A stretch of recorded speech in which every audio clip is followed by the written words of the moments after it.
Welcome to the Genius Factory. Enjoy the video. You'll begin by verifying prerequisites and taking the first actions. Make sure the Mail app is up to date and your Mac or iPhone has a stable network connection. Once done, close Mail completely and quit background instances. You should disable any VPNs that might block Mail syncing. Next, open Mail and watch the activity indicator. If messages don't appear, force a refresh by selecting Mailbox Synchronize or pulling down the message list to initiate an immediate sync.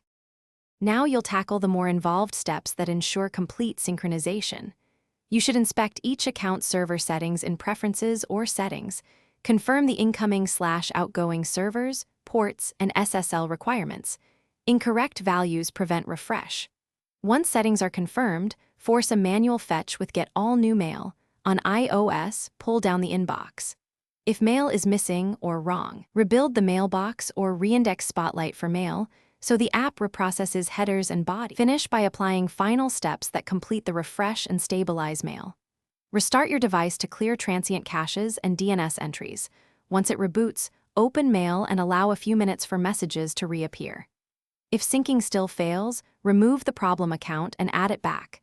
This forces a full resync. And here's a key troubleshooting tip. Verify your email provider's system status, and if needed, reset network settings. This identifies server-side outages and resolves corrupted local network configurations quickly.